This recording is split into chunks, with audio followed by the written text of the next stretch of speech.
bodies need their facilities and Jeevan's needs are happiness. When do we need happiness and facilities? Happiness is needed always, facilities from time to time. How much? Happiness is unlimited, facilities are limited. Sources, knowledge and evidence is the source of happiness. Physical, chemical objects are sources of facilities. Means for fulfillment, humane conduct and humane occupation. Humane conduct will lead to happiness and humane occupation will provide facilities. Where do you find happiness? In human relationships, and in human nature relationship is where you can you produce your facilities. Type, non-material and material. Next.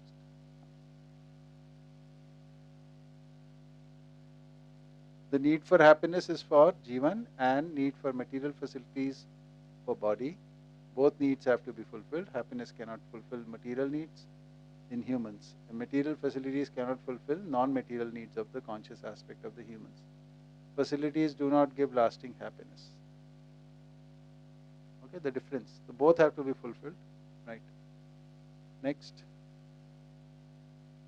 Lack of education about the needs of Jeevan in humans has resulted in beliefs and practices where humans keep trying to be happy through acquiring and consuming material facilities. The need of lasting happiness, which originates from conscious aspect of humans, can be identified properly and addressed fully through study of humans in harmonious coexistence. Study of harmonious coexistence, when completed, enables the person to fulfill his/her need for lasting happiness by living on the basis of humanness in relationships, family, society, and nature. Then we went into the 4 dimensions of living: work, behavior, intellect, and spiritual. Okay. Dimensions of behavior and work in humans are expressed through the body. Next. The intellectual and spiritual dimensions in humans exist in the Jeevan. Dimensions of work and behavior are governed by the intellectual dimension. The intellectual dimension can have complete clarity only in the light of awakened spiritual dimension. Awakening of one spiritual dimension is only possible through dedicated study of coexistence. Okay. Then we went into power of imagination and power of willful action. Right? I just realized that we didn't do the definition of human. That can be part of this, yes. Next.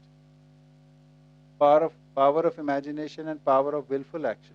Right? So next,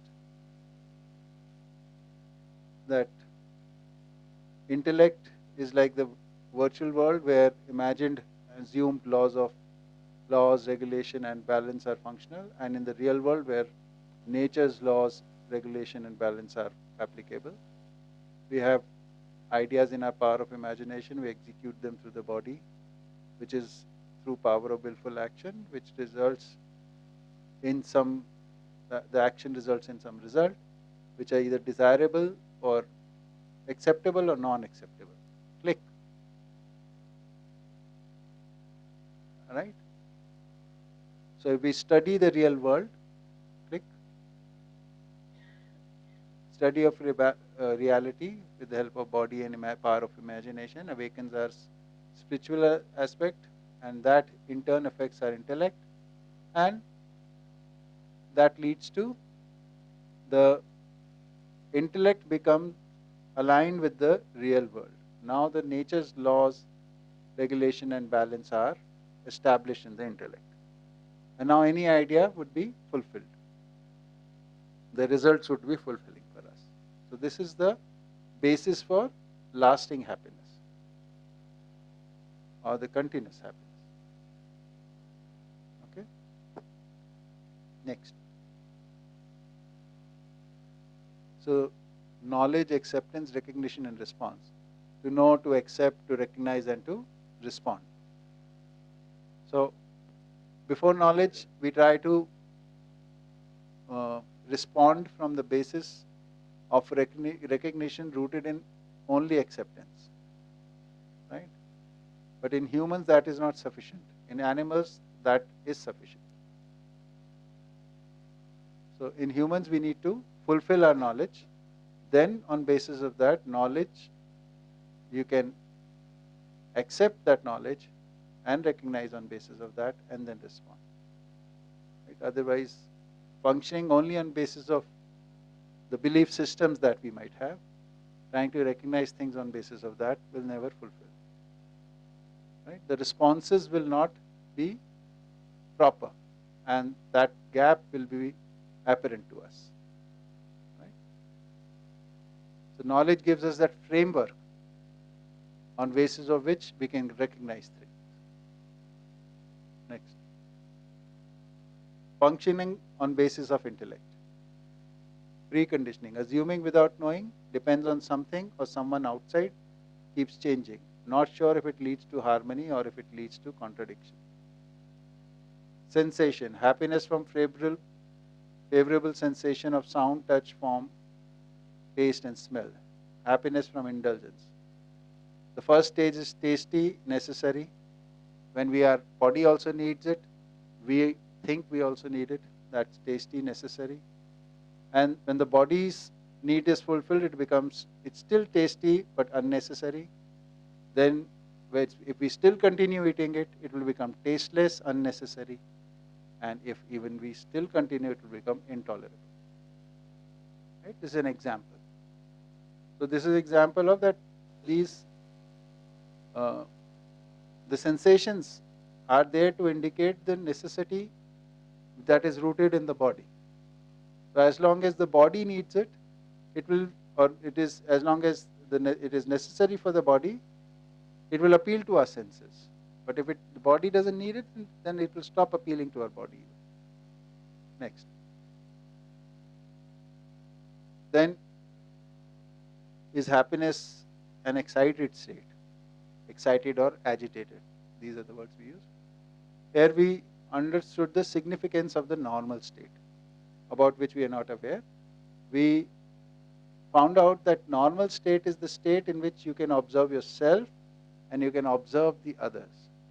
That is the key of knowing whether we are in normal state or not.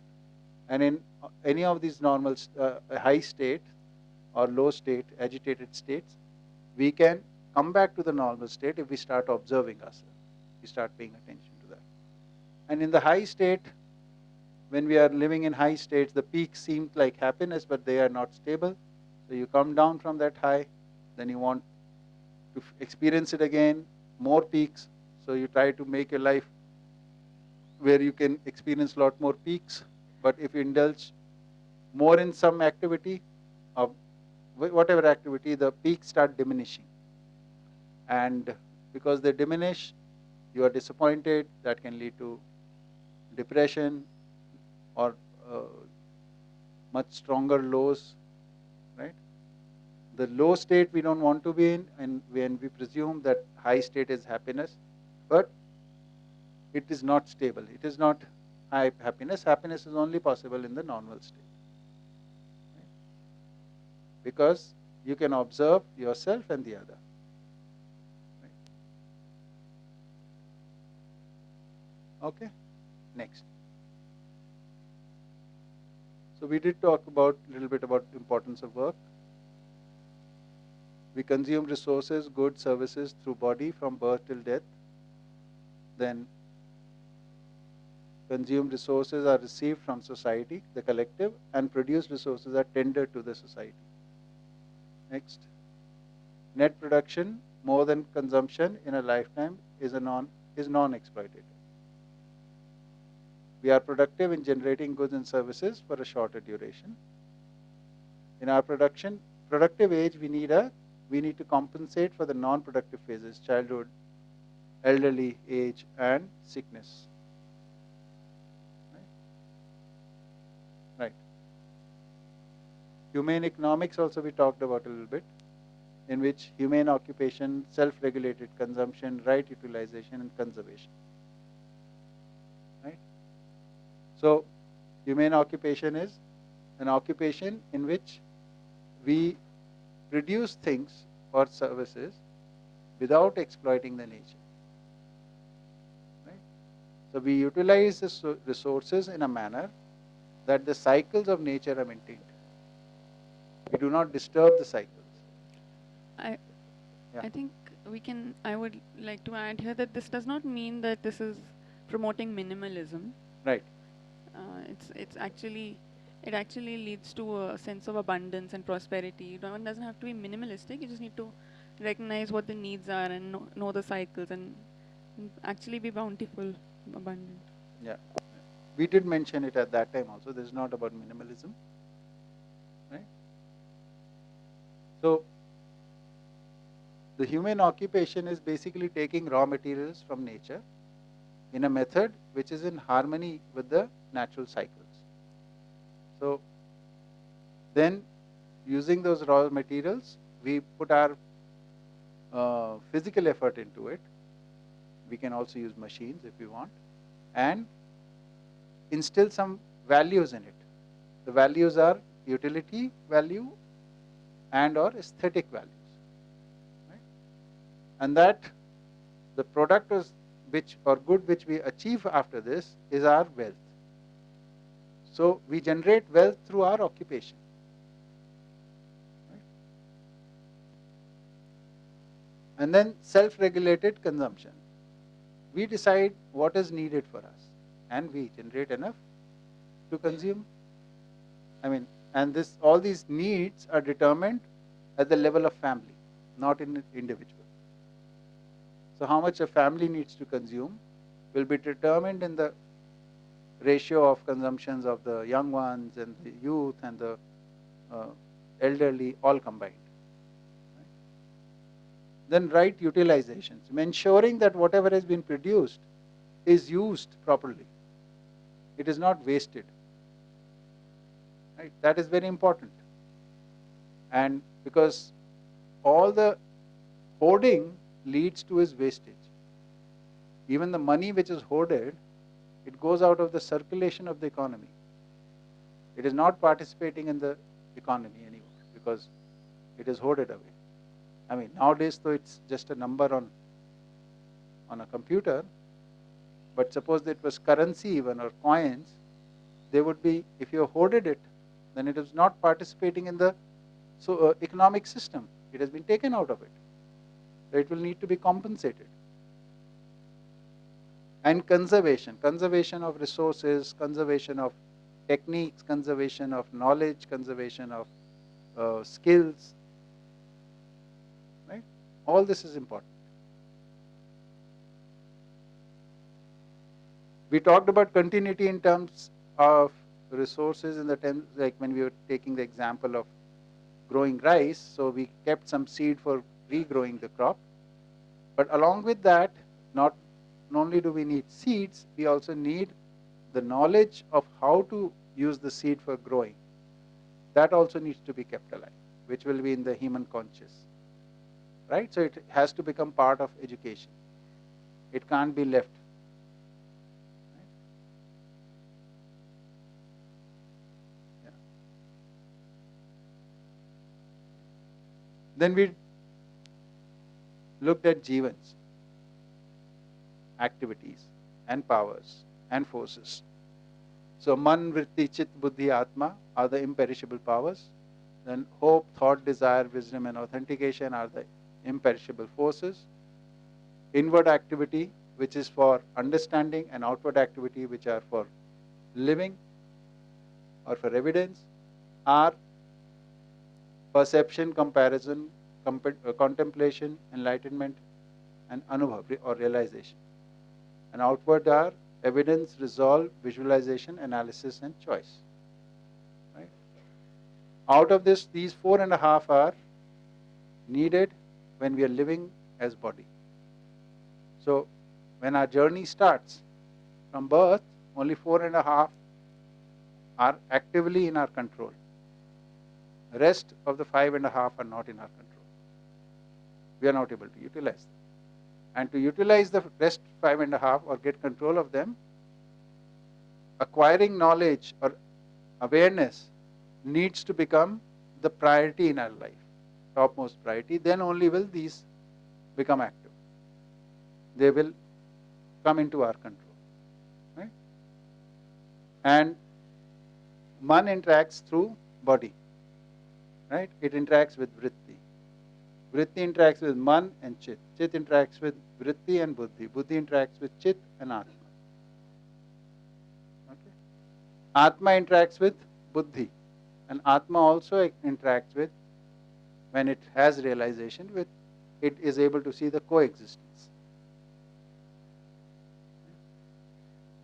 So coexistence is realized here, in this. And in light of this, buddhi becomes wise. In light of buddhi becoming wise, the desires become regulated, aligned with the natural systems. Such desires can be thought through and then lived. Right? So this was Jeevan, about Jeevan. There are a lot more details. If we were to look at the two dimensions which are in Jeevan, which is the intellectual dimension and the spiritual dimension. The 4.5 form the intellectual dimension, and spiritual dimensions are in the 5.5 activities. Okay, and the behavior dimension and the work dimension is in combination with the body, Jeevan's combination with the body. And these two are under direct influence of intellectual dimension, and the status of this or the functioning of this, whether in harmony or out of harmony, depends on this, whether this spiritual dimension has been awakened or not. That's the main thing. Okay? Anji.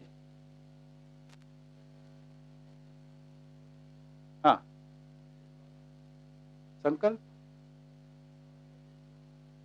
Wisdom Ritambara? प्रमाण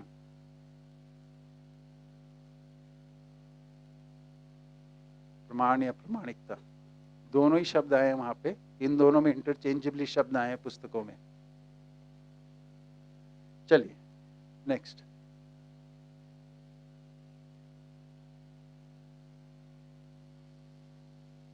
So, since we have talked about that Jeevan is kind of an atom, we are just representing it with the like a very classical physics model. This is not to proportion. Okay. So the center is the Atma. Then the first orbit is Buddhi. The second orbit is Chit. Third orbit Vritti, and the fourth one is Man. Okay. And the Man interacts with the body.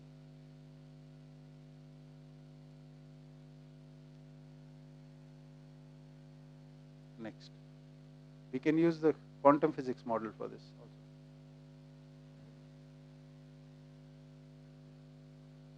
So comparison, which was in the 4.5, the half activities comparison, which is the where the priorities are set using the perspectives that we have. So there are 6 types of perspectives, out of which 3 are rooted in the body and 3 are rooted in knowledge. Right? So the 3 are likes, dislikes, which is sense-centric, suitable, unsuitable, which is health-centric, and profitable, unprofitable, which is wealth-centric or resource-centric. Right?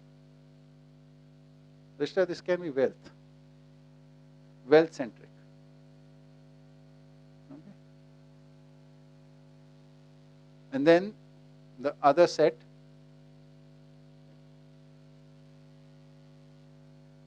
so we make decisions on likes and dislikes, right? If we look at our decisions, before awakening, the most of the decisions lie in this domain. Whether it's appealing to my senses, or is it suitable for my health, or is it profitable, unprofitable. These are the perspectives we use for deciding. And these are the knowledge-centric criteria or perspectives. in which one is relation-centric, one is relationship-centric, other is order-centric, and third is the continuity-centric. So, in relationship, am I being just? And being just means, am I fulfilling my part of responsibilities or not? That is what is the essential meaning. This is the key for change in us. This is the place where you can practice. This is where the journey starts. When you start seeking to be just in your relationships, which basically means you start checking, or whatever understanding you have at the moment, are you fulfilling your part of responsibility in that relationship or not?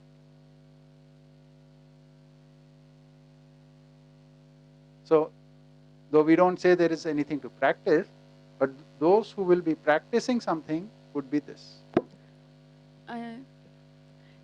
How I do it is not about whether I'm fulfilling that responsibility or not. More like, am I feeling the value that is accompanied in that relationship? If yes, then why and how? If no, then why and how? And because understanding leads to those values, right? If you appreciate, then there will be gratitude. If you're able to recognize greatness, there will be respect. So I think for me, the practice is in practicing to see things in this perspective, with this perspective, not So to when fulfill responsibility. No. So when we start looking at our responsibilities, then these values we talked about, which will be coming later, values are emotions which are rooted in understanding and responsibility. Right? So to fulfill these responsibilities, we'll have to study the values, and then we'll have to live them. Without that, we won't achieve the results. So like without affection, without trust, without respect, relationships cannot be lived. You can't do your part of responsibility. Right? So similarly, all the other values. Okay, next. Oh, sorry, go back. We talked about just and just, we didn't talk about righteous and unrighteous. So this is to see the universality of things. Will this be right for everybody? Will this suit everybody? Is this the way to live? If everybody lived like this, will it be okay for our planet? Things like that. So keeping the larger systems in mind and then determining whether my actions are in alignment with these systems or not. This is the righteous or unrighteous approach. Right? Otherwise, right now, some of our decisions are, I'm doing this because this is the way I like it. But putting a check on yourself, if this is the way everybody would be doing, what would be that impact? So, considering that, can everybody live like that? So, for example, how much is the population on planet right now? 8 billion. Okay. So, if 8 billion people were to fly in aeroplanes, what would it be like? What would be the consequences on the planet? So, we could use that to check whether I need to fly an airplane or not. If 8 billion people were to travel in a car, right? So even though you do travel in the car or you do take the flight, but you know this is not for everyone and this is a privilege and this can't last too long. I cannot plan my life forever living like this. I have to slowly recede from this. Right? Yeah, I think it's really important to. It's a very big difference here, I feel, that as compared to any other place where we talk of morality, where the stress is not on doing, because as soon as we start thinking with a different or looking with a different perspective, the evaluation, and since if we're honest and sincere within ourselves when we're looking at things, then I think the evaluation and the critique happens pretty naturally, and things that we thought would be really difficult to kind of, discipline ourselves to leave or let go of. You don't have to do that because they just drop off as unnecessary over time. You don't have to. It's not forced or difficult. It's pretty natural. You don't have to leave it. It drops out. And then, see, for the same example of airplanes or cars and stuff like that, then we start thinking about, one can become aware in, what is the purpose of travel? Why do I need to travel? So you start questioning such things. So travel for entertainment, what is the net impact of that? Travel for education, travel for something else, social contributions. So travel is for social contributions, and for that education also. But for entertainment, if you're traveling, then it's a big cost, right? So purposeful travel then becomes a more important thing. But these are issues we discuss otherwise. But this is just to check, to highlight the fact that what does order-centric mean, right? We check the sense of universality. Can everybody live like this? Is it suitable for everyone, right? Can we create systems for everyone with this tendency? That is the important part. In Hindi, we use the word dharma, adharma for this. And for just unjust, we use nyaya, anyaya. And for truth, untruth, it is satya, asatya. Right? So those of you might be interested. Okay, next. Okay, truth, untruth. Truth, untruth was continuity. Will this perpetuate? Natural systems perpetuate. They continue. Right? If this action we take, will it help the continuity of the natural systems, of the human systems? That is the key issue here. Because finally the continuity is the indicator that it is in final alignment with the coexistential system. All coexistential systems are continuous.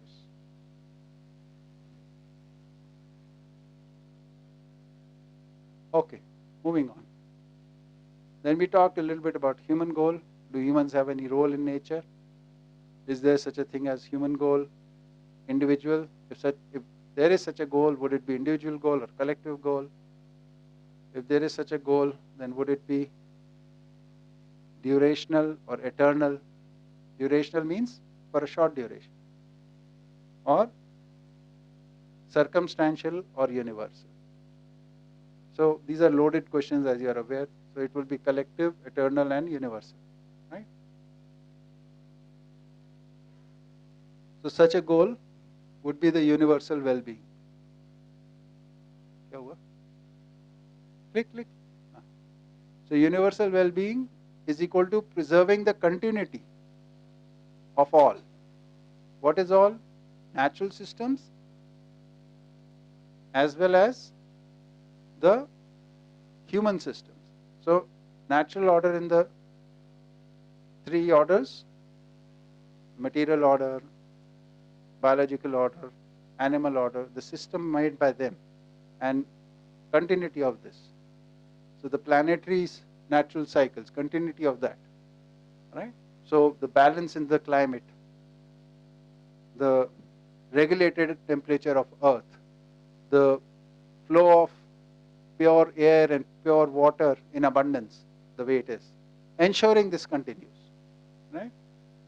So for achieving this, continuity of order in humans and continuity of natural order, this becomes important to understand, right? Next. Harmony. When humans will have harmony with themselves and the nature, this will bring about a balance. And this balance is what lends stability. And this stability is what enables the continuity. So harmony is the key to continuity. That is the main thing. Disharmonious states are temporary. Harmony has the potential continuity. So whatever is continuing in nature, in cyclic forms, is all harmonious. Okay. Next. Universal well-being includes personal well-being. Sarv Shubh mein Swashubh Samaya. Right? So, when we work for the universal well-being, our well-being is taken care of in that. But if we only work for the personal well-being, then the universal well-being is left aside, which basically means for personal well-being we end up exploiting, whether it's nature or it's other human beings. So in this relationship of universal well-being and personal well-being, if we give top priority to this and second priority to this, then one will slip into exploitation. When we give this top priority, this is ensured. Which is not to say that if you prioritize personal well-being, universal well-being gets left out, but personal well-being gets achieved, because these can't be separate from each other. Yeah. If I'm exploiting someone, then at some level I'm also unhappy or whatever. Yeah. It's not exclusive. So if I'm exploiting for what I think is personal well-being, then my relationships will start deteriorating, whether it's with humans or with nature, and slowly I will be deprived of them. So there is a statement in this philosophy which says, if we do not rightly utilize anything, we will get deprived of it.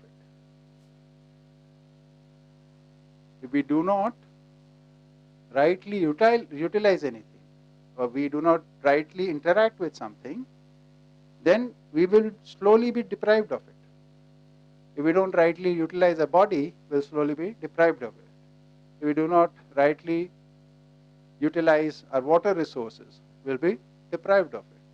If we do not rightly utilize air, we'll be deprived of it.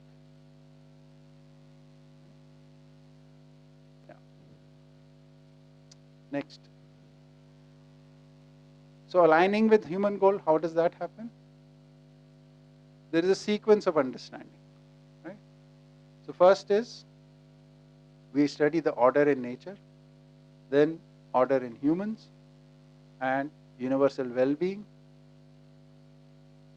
By studying these two, we understand what is universal well-being, how to achieve this.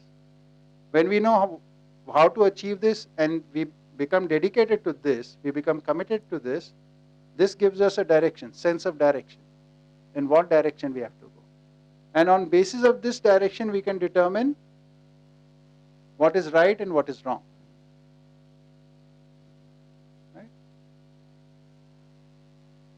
Since we function through decisions all the time, so we need a criteria. The criteria is given to us by the sense of direction. And if this direction is rooted in the universal well-being, then these rights and wrong will be alignment with the order in nature and order in human beings. Otherwise, they won't be. You might think you're doing the right thing, but they won't be in alignment with this. Next. Then we have talked about collaboration. It's a systematic approach or process that benefits all participants. And a systematic process that benefits all participants is defined as collaboration. Next. Collaboration emerges from total commitment to the collective purpose being the universal well-being. Commitment comes from total acceptance of the collective purpose. Next. Total acceptance is a result of comprehensive understanding. Understanding is the desired outcome of education. Wherever there are gaps in collaboration, it is due to the gaps in the education of that person, of that group, of that community, or of the whole humankind. Next. Collaboration results from give and take of cooperation. Right?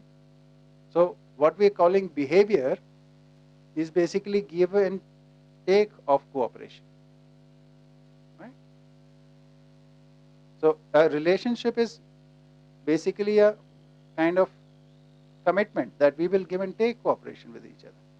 So checking whether I am doing my bit of giving, that is the attitude of just, or that's the perspective of justness. Right? Next. Harmony in relationships results in lasting happiness for both partners in relationship. So when the give and take of support is fully done with full awareness and fulfills both the partners, this results in harmony. Okay? And this does not only fulfills the two partners, it also has an impact on surroundings, a harmonious impact. And when there is disharmony in two, it also has an impact around. Right? In families we can see when any two people are fighting, it has an impact on people around them. And if two people are getting along well with each other, that also has impact around. Right? If we are able to resolve the issue by sitting down, talking, working out things, that also has an impact. And society is a network of relationships. Right? Next. All human functions are fulfilled in relationships. You cannot function outside relationships. There is no functioning of a human being in isolation. What we think of isolation or doing it alone is basically you're not acknowledging the contributions you have received. Next. Each relationship has a definite purpose, definite activities, definite responsibilities, and definite expectation. Right? We took an example of the parent-child relationship. The parent-child relationship, the purpose. Go back to the previous one, please. So in the parent-child relationship, the definite purpose is that the future generation or the child generation or the child, when they grows up with the parenting which is provided to him or her, becomes a learned and responsible person as an individual, as a member of family, as a member of society, and member of this planet. Right? That is the purpose. What are the activities for it? That both the parties have activities in any relationship. So in this case, parent would be doing providing the nurturing, resources and opportunities, and providing the education, resources and opportunity. What is the child doing? Child is taking these, utilizing these opportunities and resources which are provided for nurturing as well as education. What is the responsibility? Both parties have responsibility. Parents' responsibility is to provide the resources and opportunities for nurturing and education, keeping the purpose in mind. So responsibility is doing the activity with purpose in mind. And the child's responsibility would be to utilize those resources, keeping the purpose in mind. This is how you work out the responsibilities. What are the expectations in these relationships? Both the parties have the expectation the other will fulfill their responsibilities. This is the minimum set. If we are able to fulfill this much set, we start walking the path of harmony. And then we can do a lot more in this relationship. But if this is not fulfilled, there is no chance of harmony in relationships. Next. So 7 types of human relationships in society are these: husband-wife, parent-child, sister-brother or sibling relationship, friend-friend, teacher-student, employer-employee or co-worker relationship, institutional relationships. Right? Husband-wife relationship is with common vision, co-creators, living with effort and essence. Then parent-child is nurturing, guidance, upliftment, utility, complementary. Sister-brother sibling relationship is share responsibilities and achievements, coincidental, collaboration, in mutual upliftment. Friend is learn, explore, and experiment together, complementary in growth. Teacher-student, education-related, learned and inquisitiveness. Employer-employee, liability and duty. Basically, it means not liability. Maybe we could have a better word, but is the main responsibility to ensure that the work we're doing gets done, and the people who are helping complete this work, that we are calling duty. Right? So, and the institutional relationships are basically participation in the larger society. Right? We talked about how husband and wife are two people who are aware of their responsibilities as individual, as family, as society, and as citizens of this planet. They are aware of this responsibility and want to contribute in continuity of the natural systems as well as the human order.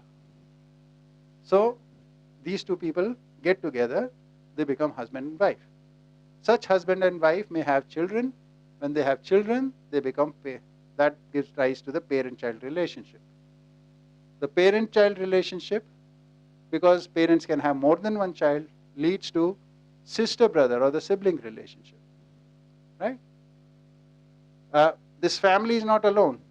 In neighborhood, there are many families where there are many parents and children. So these children become children of different families, become friends to each other, and the parents in different families are friends to each other. All these young ones needs education. Whoever takes responsibility becomes the teacher, and this gives rise to teacher-student relationship.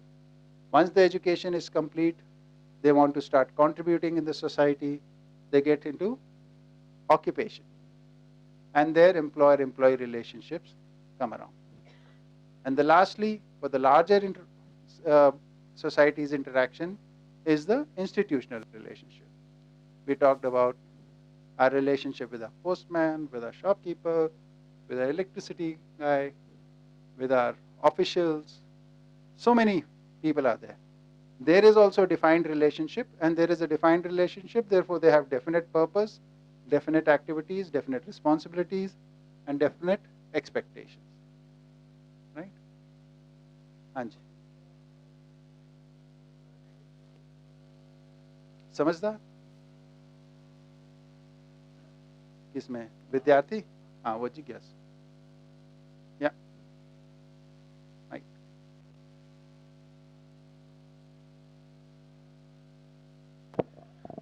What about the other family members? Yeah, so like uncles and aunts are equivalent to parents. Right? Grandmother, grandfather. They are all equivalent to parents. Cousins are like brother and sisters. जिज्ञासु किसके लिए था मेरे को Student. हाँ मतलब वैसे learned and responsible would be समझदार and जिम्मेदार. Yeah, that's for when the child is getting educated for this purpose. He's asking in terms of teacher-student relationship. There also learned word has come now. The teacher would be learned and the student would be the inquisitive. Okay, next. Then we went to order in nature, right? Which is the knowledge of coexistence. Next. Existence is a system in, by, and for coexistence, right? So basically existence is coexistence and it's a system. This coexistence is manifested in form of systems. So we saw that existence is basically space and matter, right? Existence comprises of two inseparable entities, right? Space and matter. Boundless, all-pervasive power is space. Infinite, indestructible units are the matter. Next. Existence is free from beginning or end. Because since matter and space both are not created nor destroyed, therefore existence is neither created nor destroyed. So this is kind of a steady state universe theory. Okay? Next. Space is constant, continuous, unfragmented, omnipresent, transparent, all-pervasive, eternal entity. Right? These are the qualities of space. Matter is eternal, indestructible, innumerable units, active, changing. Right? Changing and comma evolving. That is also part of it.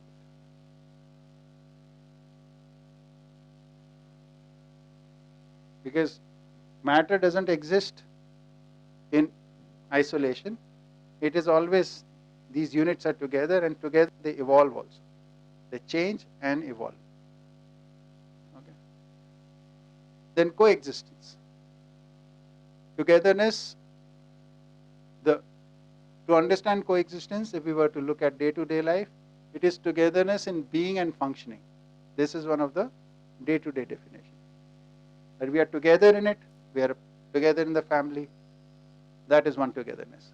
Now, how we function, if we also start functioning in cooperative manner, then we are also together in functioning. So, coexistence is togetherness in being and functioning. Next. The other way to look at it practically is being useful and complementary. How do we coexist? When we are useful and or complementary. Right? Next. Then when you look at it in a little technical way, each unit is a system in itself with its own uniqueness while being a part of larger system. This is the technical definition of coexistence. Okay. And we took the example of the leaf and the tree and so many things. Right? Next. Then finally, we need to add all. All insentient, sentient matter permeated in space is the complete reality.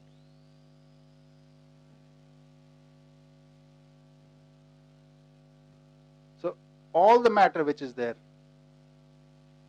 in existence, whether sentient or insentient, permeated. This will be going in the next slide. Permeated means being soaked in, being immersed in, and being encompassed in space. So it is basically the state of relationship between matter and space. So space is everywhere, and that everywhere the matter which is there, space is through and through it. So matter is soaked in space. Just like a cloth when put in water is wet. Similarly, matter is soaked in space. Also, the matter is immersed in space. That means there is no, what it signifies here, it cannot come out of space. It can't be separated from it. Right? And third is that it is surrounded. That which it signifies that there is space between all matter units. Every coexistence of units of matter, there is also coexistence of matter and space and matter. Right? So everywhere in between there is space. Also to note that all these definitions mean the same thing. Yeah. They all are indicating to coexistence. So this is like day-to-day living, what we are talking about. Right? And this is like a technical definition. This is the fundamental state of matter and space. But these are all coexistence. Because the statement is that existence is coexistence. Coexistence is the causality, coexistence is the process, and coexistence is the result. Right? Then we looked into the next slide.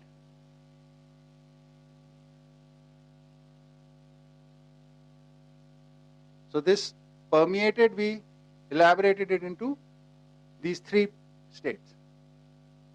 Being soaked, being immersed, being encompassed. And we are saying that by virtue of it being soaked, matter is energized, because this is fundamental energy. And because this is perfect and it is immersed in the perfect, matter is active. for perfection. And because it is encompassed in the space, and therefore there is regulation and balance in it. Right? Very interesting thing, which I missed out at that moment. What do you observe? Do you observe matter or space? Now that we have become aware of space, you will realize that you only observe coexistence of matter and space. You cannot observe matter separately or space separately. You can only observe them together. See this chalk. You can see it now. Why can you see it? Because you can see its boundary. Boundary is basically matter, limits. What is beyond the limit? Space. So you see it together with space. You can't see it now. You can see it now. So you can only see things whose boundaries you can see. What is boundary? Space and matter's coexistence. Right?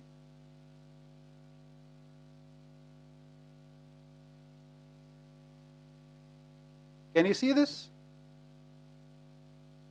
What do you see first? The space in between, and then that. So you started seeing space now.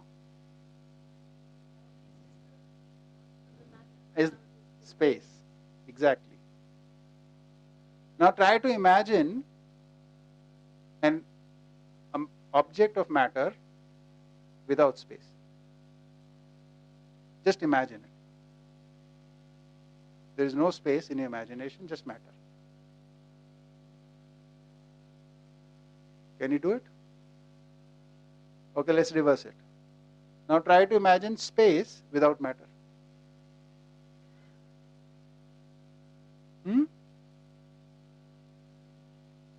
No, even, so how are you imagining it?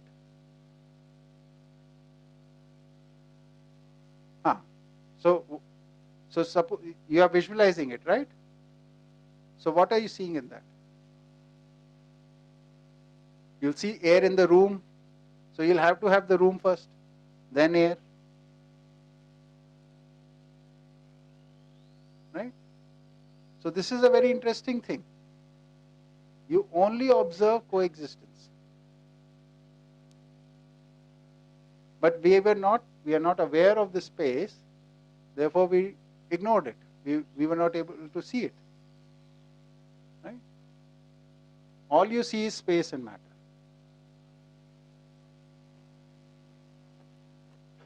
Yes. The body, human being, is a combination of Jeevan and matter, right? In space. Everything is in space. So when I say a plant, it is implied in Jeevan Vidya, when person is saying plant, it is plant in space. Right? Because space is all pervading, it is everywhere. Right?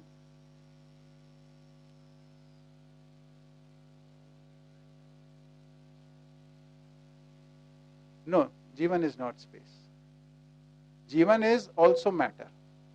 There are two kinds of matter, sentient and insentient, we talked about. In Hindi, the words are Chaitanya Prakriti or Jad Prakriti. But it is a matter. Why is it matter? Matter is in form of units. Unit means like this is one, this is another one, this is another one, this is another one. This is what units are, right? So like you are conscious, I am conscious. Because you are conscious, you can think. I am conscious, I can think. But you and I think differently. Right? Right now what are you thinking and what I am thinking are two different things. So we are two separate units.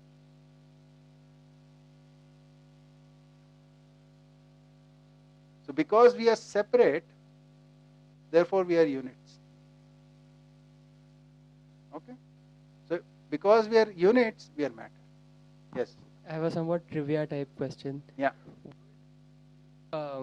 Insentient matter.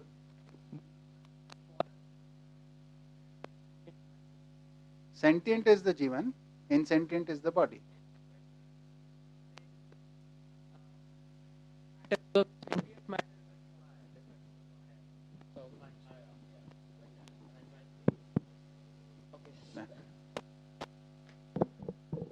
Thank Yeah. you. I was asking if sentient matter, which constitutes Jeevan, Yeah. would it technically be smaller, the atom for that, would it be even smaller than the atoms which constitute insentient matter? Because that's the matter that we can see and touch when it comes together. So we touch and sense the matter which is in form of structures made up of molecules and atoms. Because since sentient matter does not form molecules because it is free of chemical bonding as well as physical bonding. So it's always in form of a unit. It doesn't form structures. Yeah, they're not bunch of Jeevan atoms which combine together like that. Just one, and it combines with the body, and as humans we come together, or animals we come together. So that is the way of coexisting with Jeevan in conscious act. Because to come together, it needs to interact with the physical world for which the body is needed. Okay. Yes. Anything else?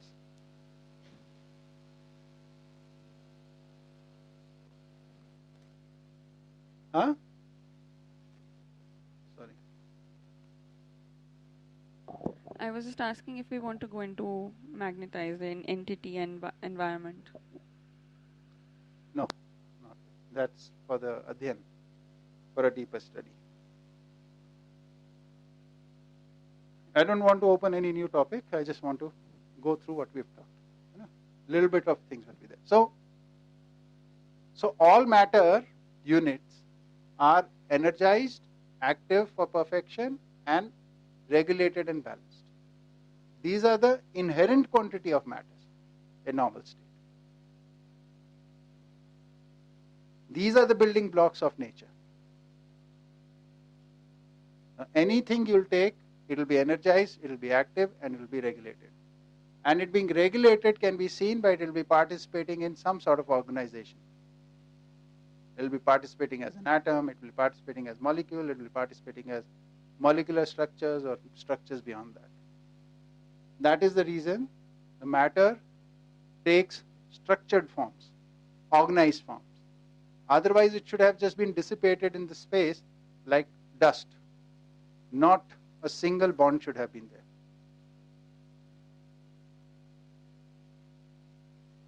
Next. This activity we talked about, right, which is the conduct, which is the basis of participation, is in three ways. There is effort, there is motion, and there is structure. Right? And then we talked about three perfections, because this is also, activity is also evolving. Structure evolves into perfect structure, which is the permanence, which is a structural perfection. Then the effort leads to rest, or which is the functional permanence. And motion is for destination, which is the conduct perfection, or the conduct permanence. Okay? So instead of perfection, we can also use the word permanence here, because there is continuity of it forever. The details of this are in the study, further study. Right? This is a very important part. This is what we call the governing principle of the existence. This effort, motion, and structure.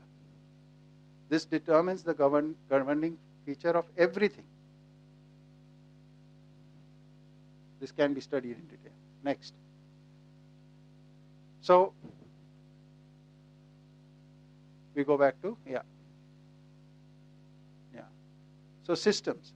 What is system? So recognizing and responding. This is the basic principle of forming of systems. Because every system is a coordinated motion. There is dynamicity in it. Okay? Next. Then functioning governed by natural law, regulation, balance, justice, righteousness and truth. The justice, righteousness and truth are applicable in the human domain, and in the non-human domain, the law and recognition and balance. It is basically the same thing, but there are certain different aspects how they work, so we have given different names. Okay? And a system is with a definite purpose, constituents, activity and value to the larger organization. These are all symptoms or all qualities of a symptom, of a system. Next. Nature is in form of 4 orders, right?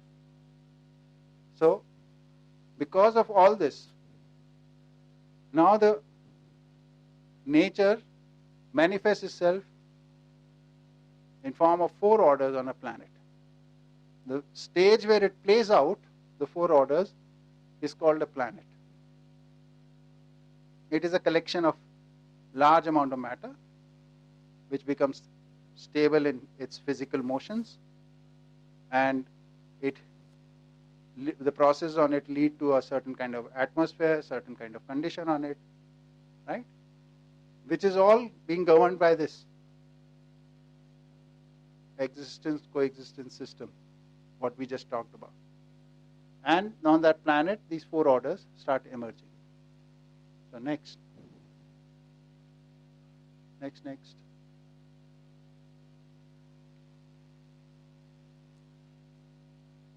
So,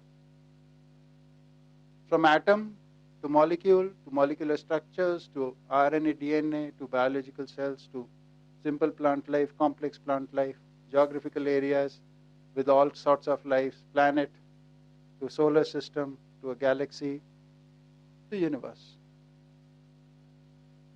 Right? This is the coexistential harmony at every level. Except there is only disharmony in one place in the existence, which is the imagination of the unawakened person. That is the only place where disharmony is there, or where these laws are not working, this regulation is not working. Everywhere else in reality, the laws are always working. So the only thing which we need to fix is our imagination, which is our intellect. And intellect can only be fixed with the help of spiritual awakening. Next. So, existence is coexistential order. Next. Order is a system with definite purpose, constituent activity, role in larger order. Now, we are looking at from the gross level to the subtle level to the causality level, right? Bring out all. And the fundamental level. There are 4 levels of awareness: gross, subtle, causality, and fundamental.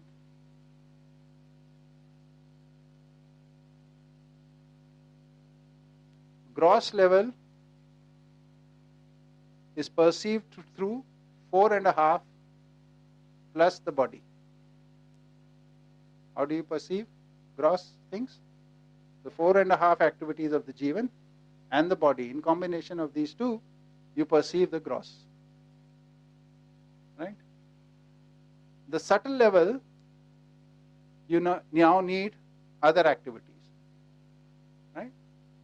This is perceived through the chit and buddhi. Right? Or rather vritti and chit. And this causality is with chit and buddhi, and this is only through Atma. So it's an inward journey.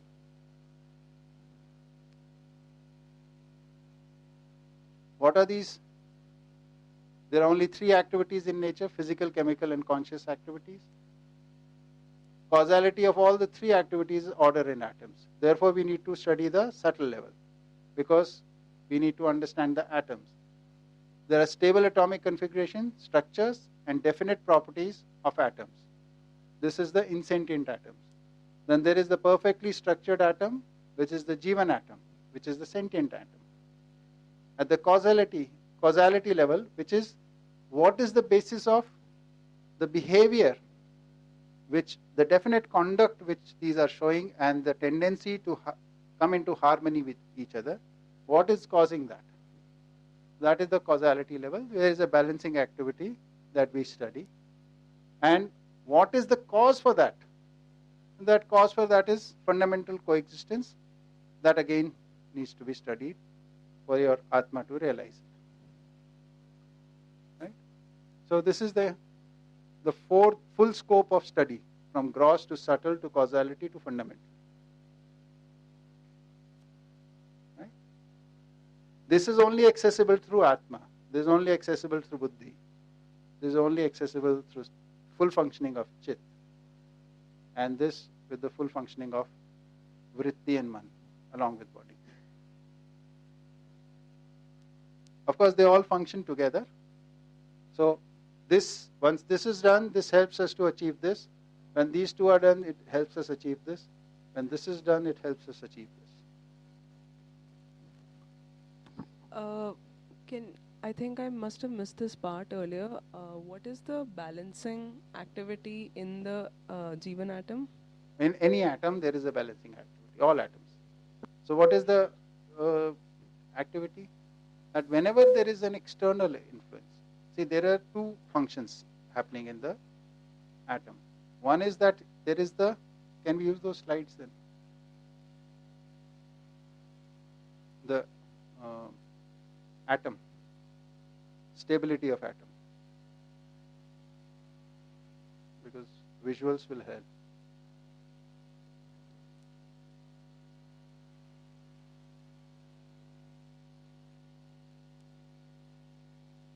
Okay.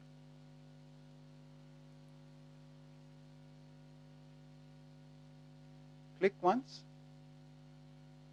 Oh, go back.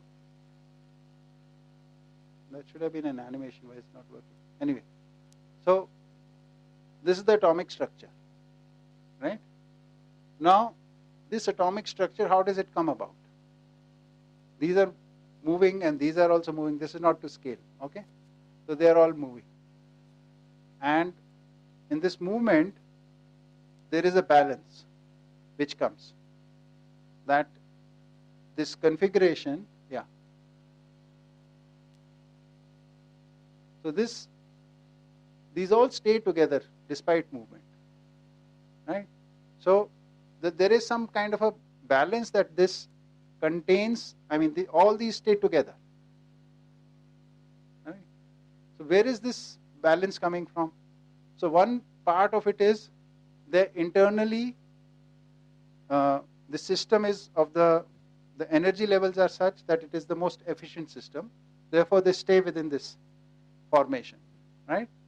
But along with this, when an external influence comes, some force from outside affects the atom, then it has a certain level of compensating the effects of outside influence. And that is exerted from the nucleus. That also is a balancing.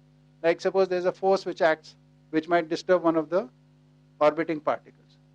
But the nucleus will position it back into its orbit. So there are two kinds. One is internal system, and which is the internal coordination balance, and the other is when the external force comes and still to sustain that structure. So where is this tendency coming from? That is the important question. That we are saying comes from the fundamental level, fundamental nature of matter, which is by being in that space, being permeated in space, it being immersed in perfect, it being energized, and it being active and regulated because of that. So this, we won't go into the detail, but I hope this answers for the time being. If there is more clarification. Just like I understand this happening in the insentient atom. I'm just not sure on how this works. Like, how are the electrons positioned in the various levels of, say, vritti, chit, Man, vritti, chit, buddhi, atma. Right. So So these particles are like in a system now that which will not change. It is like free of the outside influence. That is very important question, but out of scope of this right now, because it requires a lot of details. Okay, going back.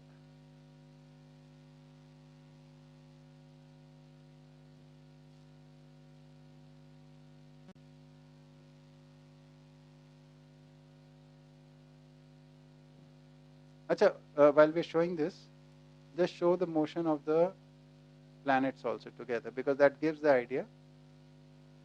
In the morning, Marina was also talking about that. So let's show that.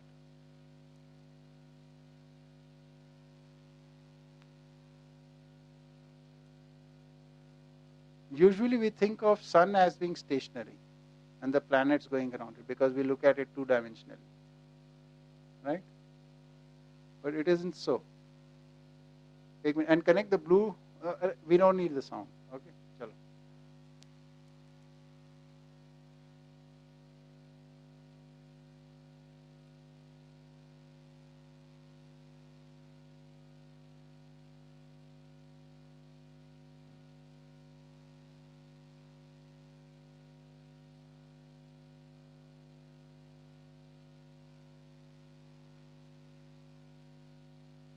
That orange ball is signifying a sun, and the spirals going around is the paths of the planet.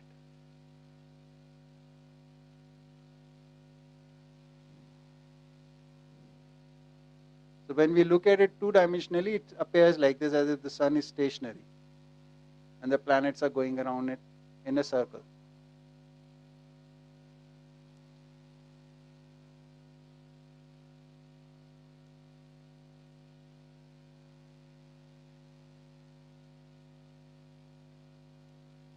So the sun is moving along its path and the planets are coming along with it, like this.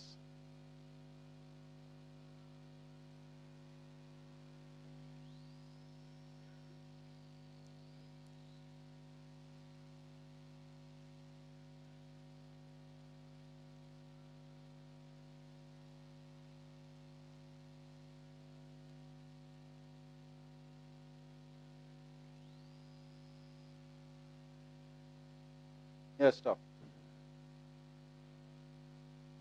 Okay?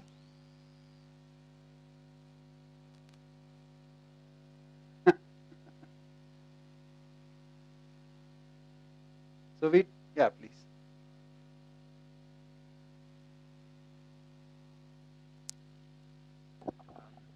So if the sun is pulling all the planets using its gravity to pull them along with the sun, why isn't it not picking up other rocks and stuff from outer space and just like pulling them towards the planets, or does it come to the sun and disintegrate?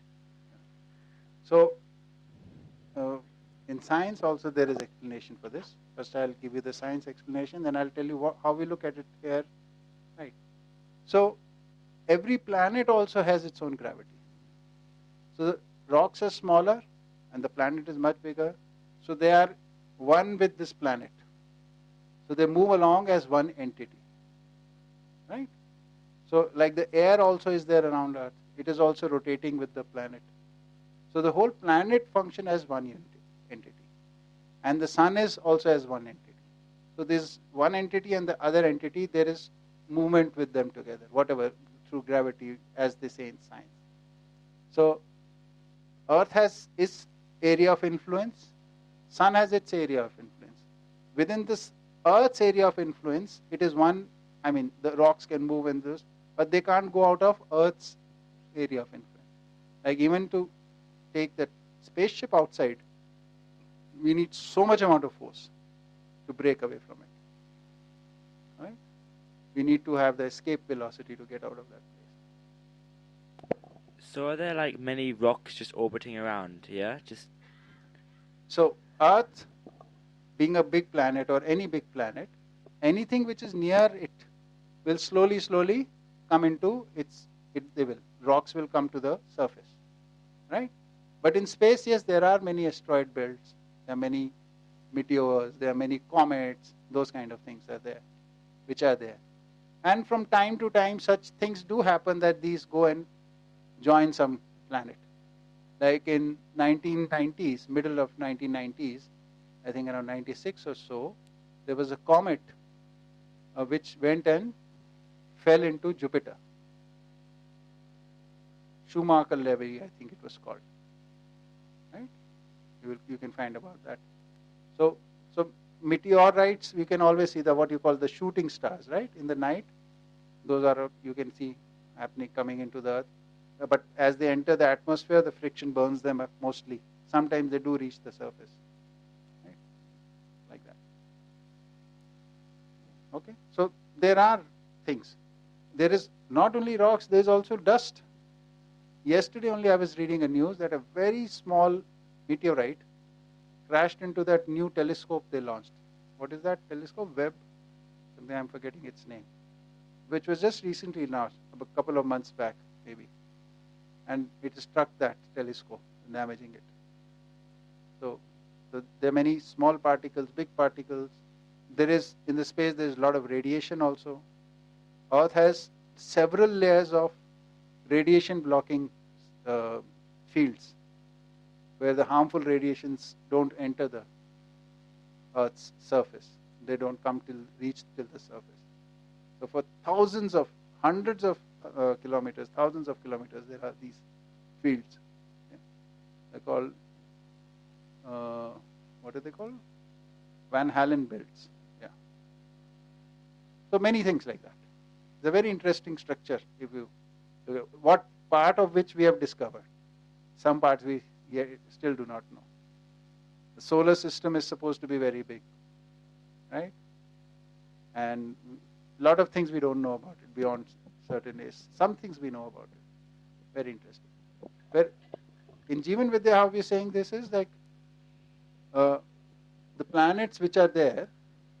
What is this? Some people think this was a planet which never formed. So that's why there's a asteroid belt. Or it is a planet in formation.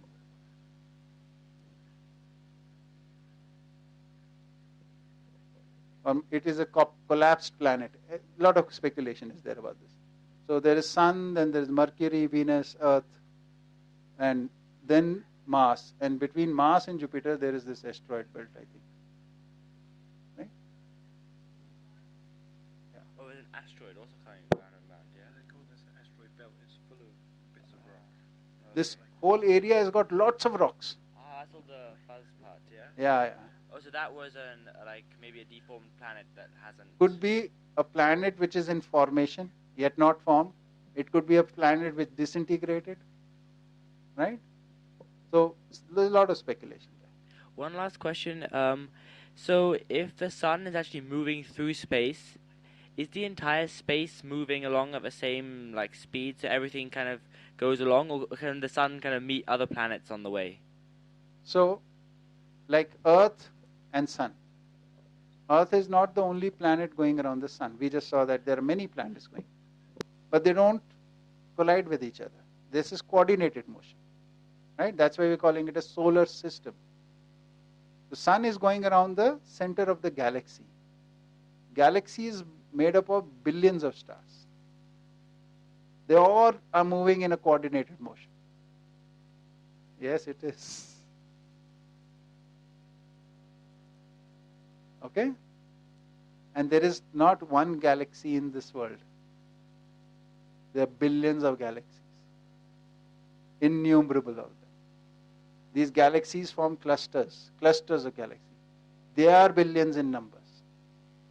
It's innumerable. It's just mind-boggling when you think of it. Yeah. Still fills me with wonder when I talk about it. Yeah. Okay, going back. Anji.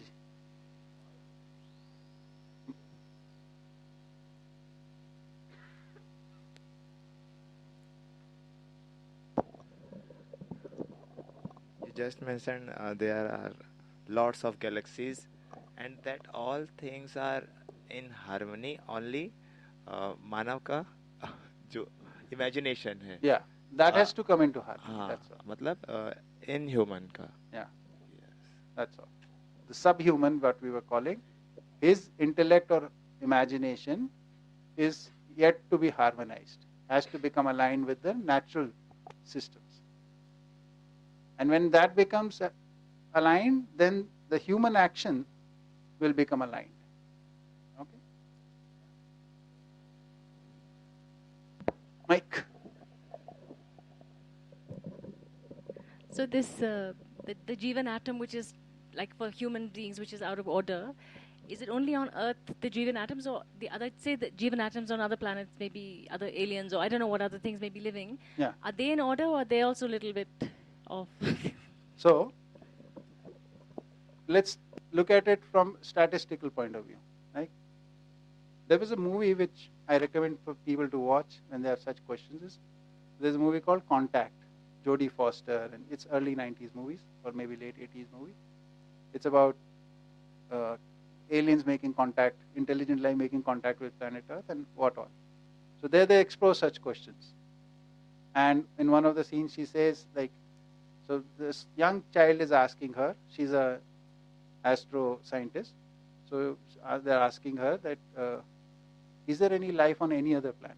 She says, I don't know. But if there isn't, it will be an awful lot of space which has been wasted. Right? So we don't know yet, but statistically speaking, there should be life on another planet. Right? And if there is life, some will be more advanced, some will be less advanced. We're not special. Like that. So there will be planets where awakening has happened as a human race. So they're living in harmony with each other. There will be planets, they're still killing each other. There are planets where there are only 3 orders, human order has not yet arrived. There might be planets where only 2 orders are there. There is no animal life yet, only biological life is there. Like that.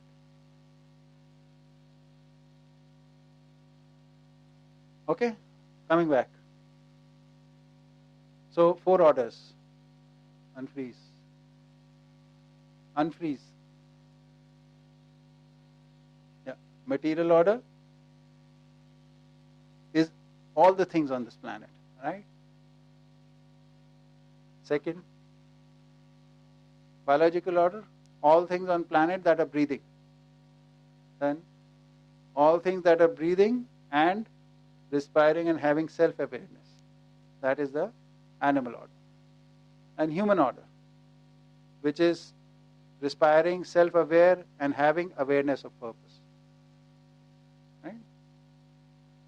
So we are always searching for meaning and purpose. Right? We can make it meaning and purpose. Right? Next.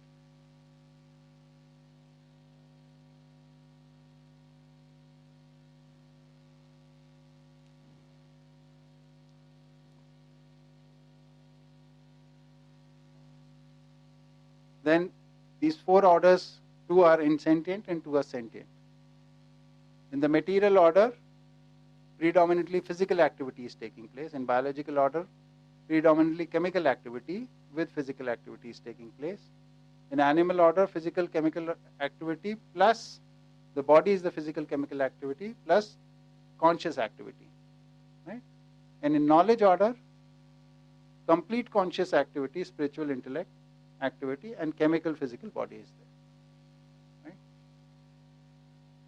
Next. So this is our relationship in the 4 orders. All the 3 orders are contributing to each other, but knowledge order is only taking. So it's in the state of exploitation.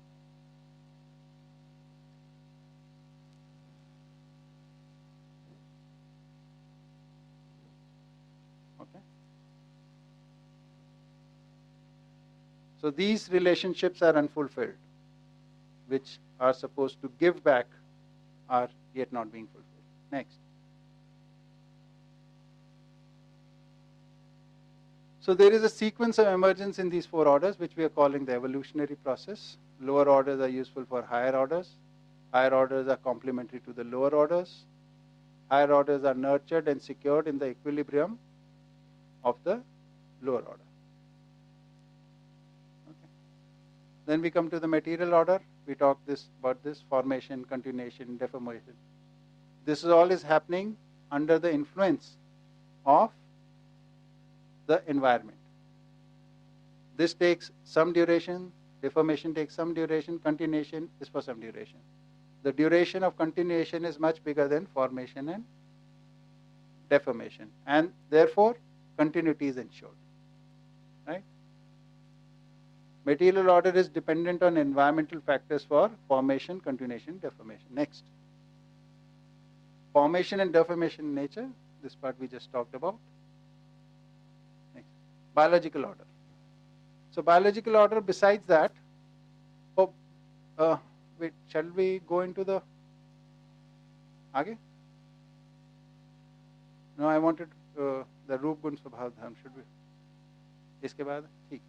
So what is the biological unit? Biological unit is taking some required substance. It has the ability to choose from its environment what it needs, and it eliminates something into that environment. And in the balance of ingestion and elimination, it keeps itself nourished. Right? Wait. And also it has the ability to take the material and put it in form of itself, and therefore, which we are calling it reproduction. It can make many more like it. So even though a biological cell might live for 7 days, but in 7 days it might make many replicas of itself. Right? Next. Unfreeze. So biological order flourishes in conducive environment. Biological order develops ability to select and acquire required minerals from its environment for its nourishment. Biological order also has developed abilities of formation in itself, which is the reproduction ability. This is the extra, more than the material order that they can. Next. Animal order has the ability to select or choose the conducive environment. Right? So more degree of freedom is there. But this comes with the ability to move. The ability to move requires the connective tissue and the coordination system, which is the nervous system. So this is very easy way of identifying what is an animal and what is biological life. If there is muscles and nerves, that is an animal. Okay. Next. Knowledge order. Knowledge order also has the ability, has the biggest ability, which is to develop its environment. But knowledge order's environment is of two kinds. The biological, physical, chemical, biological environment, which affects his body, and the social environment, which affects his conscious or the Jeevan. So there is no need to disturb the physical, biological physical environment or the ecological environment. We need to develop our social environment. And the tool to develop our social environment is education. Okay.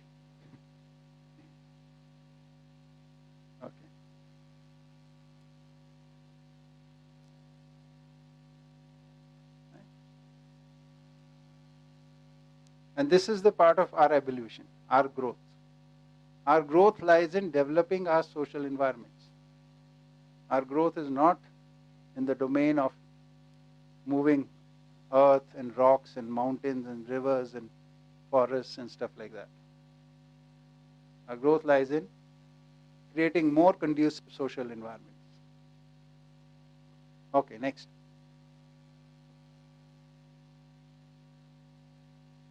So if this table we've not seen,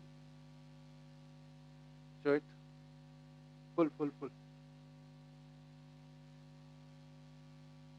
So we can identify this 4 orders on basis of their form or appearance, properties, and their nature or qualities, their order dharma, and their, what is this?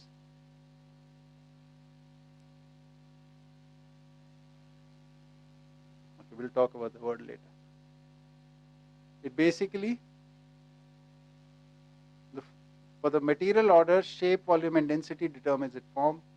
For bio order, corresponding to the what species of it belongs to.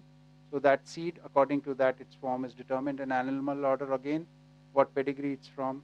And for knowledge order, it is the human form.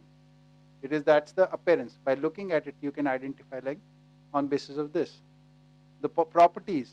Property is basically what we are calling the impact of a unit on its surroundings. So this is circumstantial. In some circumstances, it can be positive. In some circumstances, it can be negative. And in some circumstances, it can be regulating or mediating. Okay. Basically, this signifies the continuity. Whenever there is regulation or mediation, it means the state will continue. Okay. In the material order, the nature is coming together and going apart. Can you please explain properties again? So your impact on your surroundings can be that, so a unit will be in some sort of organization, right? So conducive to that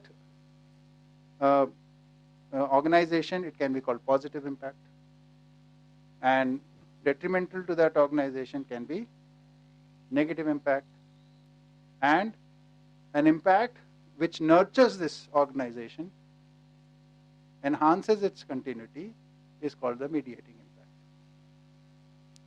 impact. So like water, if since there is a stream here, we can say it has a positive impact on the environment. If it say floods, then it's a negative. But what is a mediation? It sustains life. But that's positive only. Positive is in a situation, is an event-based thing. Negative is an event-based thing. This is the long-term impact.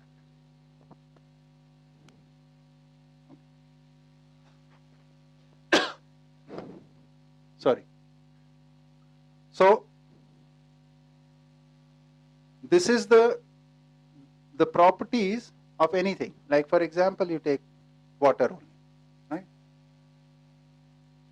A lot of us have got cold and cough, right? If we drink cold water right now, it will have a negative impact. If we drink warm water or hot water, it will have a soothing effect, positive effect. But water's impact on human body is, it is needed for sustaining body, right? Yeah. So the logic is somewhat akin to high state, normal state, and low state in logic. Yeah, could be related to that. Yeah. The positive and negative in events is in context of formation and deformation. Yeah. Promoting things to come together is positive. Making things fall apart is negative. And that continuation, right? That in the slide of material order, formation, deformation, and continuation. The things which help continuation are being called this. Same thing can have these three effects.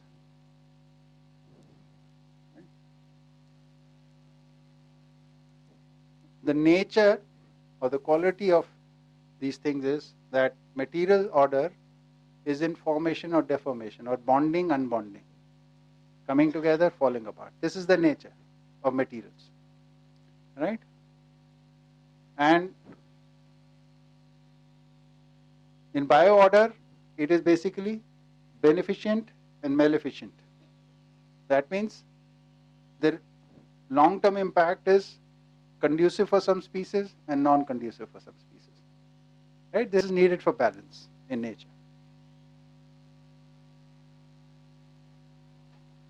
In animal order, cruel and benign.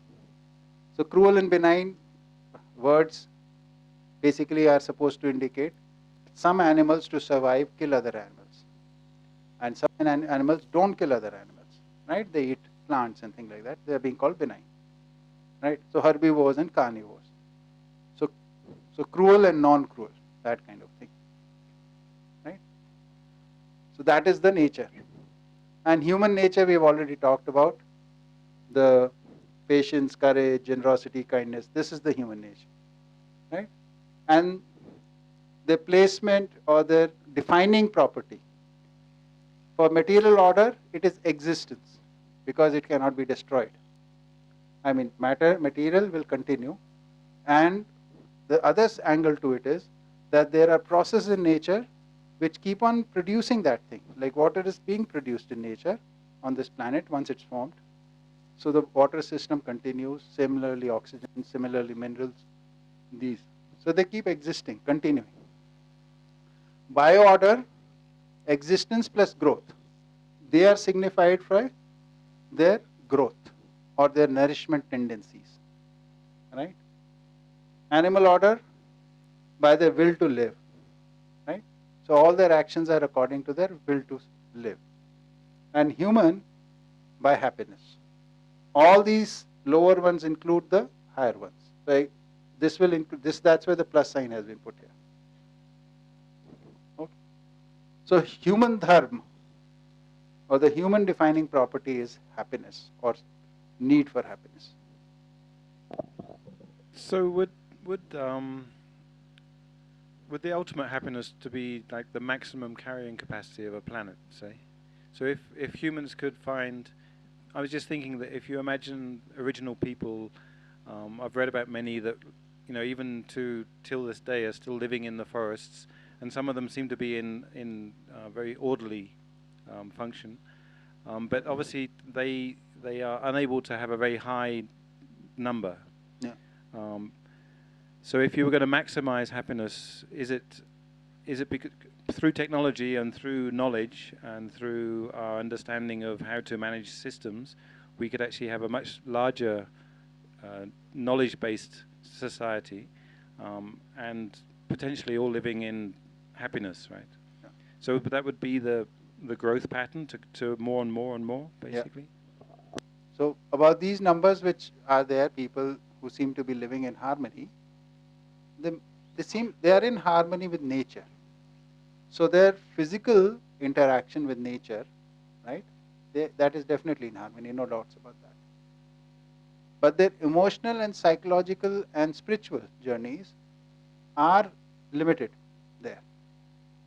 They are not exhibiting the coordination of other levels, which will evolve out of a lot of humans coming together and living together, which doesn't necessarily mean technological development, but definitely knowledge or awareness levels go up. So there are also studies which say they're working at the level of awarenesses which are needed to survive physically, not to flourish in intellectual manners. That is not a goal there at all. So this goal of flourishing intellectually, and intellectualism comes out when we work in coordinated nature amongst humans. That coordinated manner of work beyond that physical domain for achieving other results, better systems in human interaction, better organizations of humans. They're working with one system and they're continuing with that level. But when they get exposed to the external factors, that gets disturbed, because that intellectual capacity which they do have then gets attracted to this.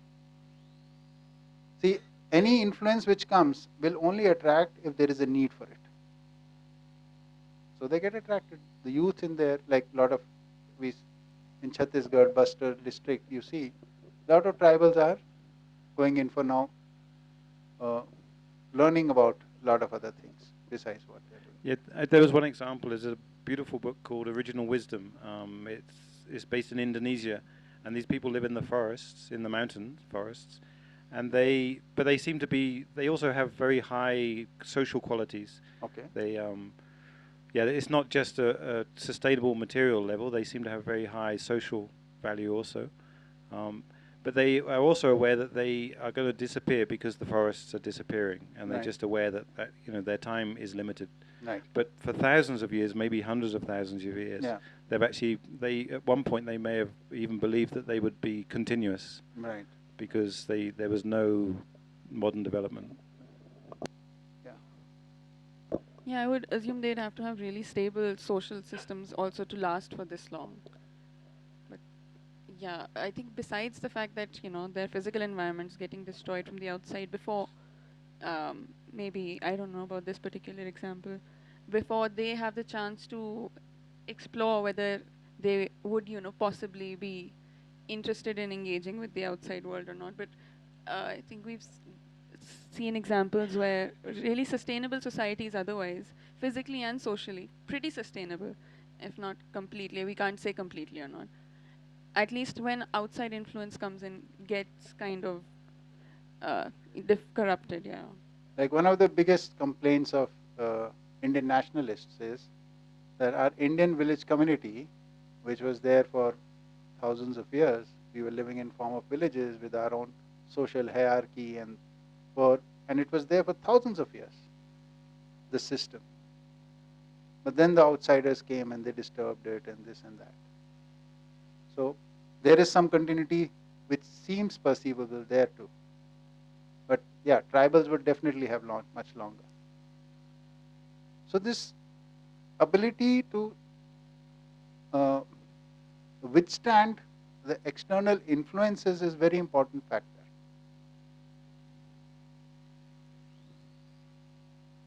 Otherwise, it's like a helpless thing, isn't it?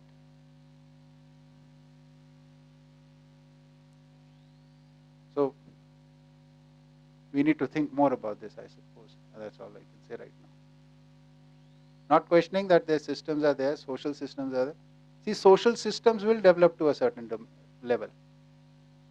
But humankind has to live as one unit on this planet. That is the key. There is no disconnect. There can't be any pockets. That's the message I keep getting again and again from these examples. And that is, when we align ourselves to the motto of let live and live. Till the time that is realized, this will keep happening. And whatever sustainable models we form, unless until let live and live, and which comes from spiritual awakening, not before that. It has to be global. Okay. So this is done for time being, I say. This table next. I'm not going into the last column for the time being. This you talked about. Go on, next. Skip.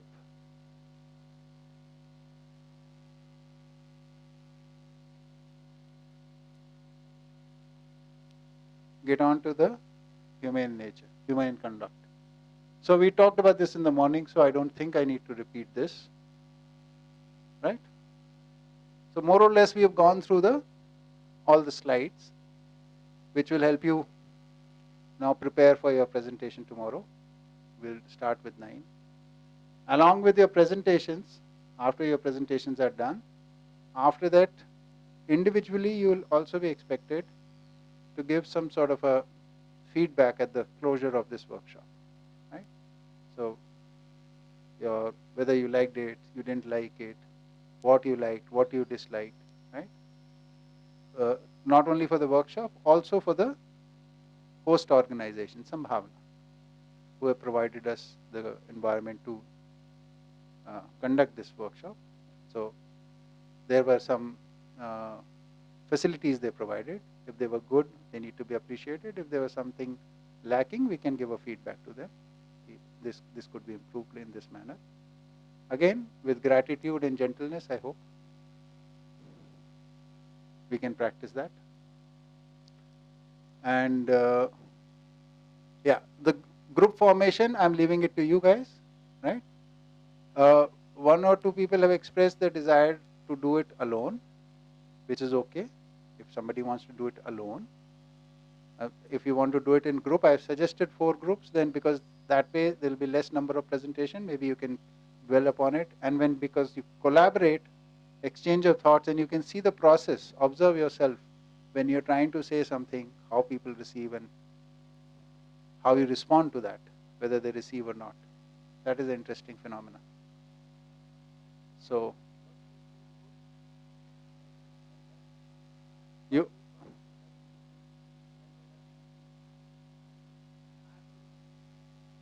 I was hoping that you guys would be able to select your self-organized rather than me dictating or some other mechanism. But if you think you need, okay.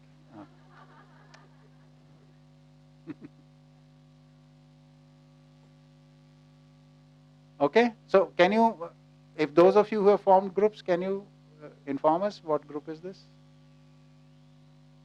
Okay, 4 of you. And you guys could give a name to it also.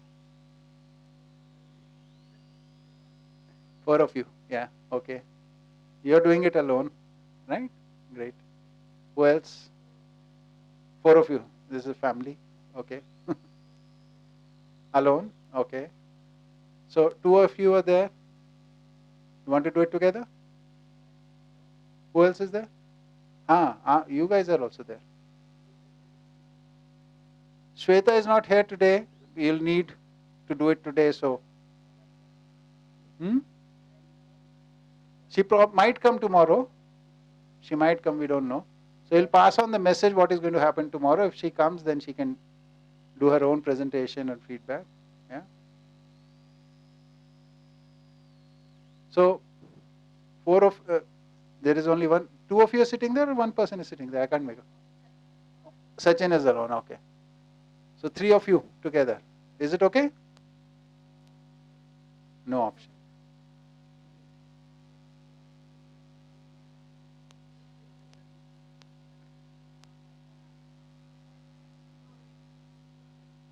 Okay, make up a group of 5. Whatever you, however you want to organize.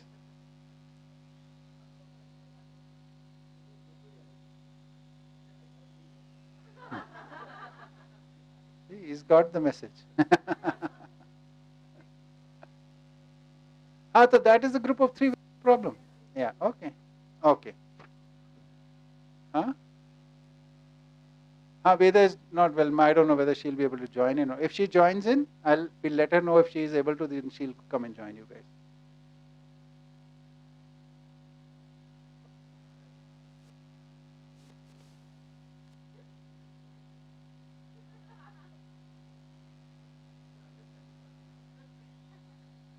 So, what is the message you received from this workshop? What was said here and what have you received? 2 things. No, you don't have to repeat the content.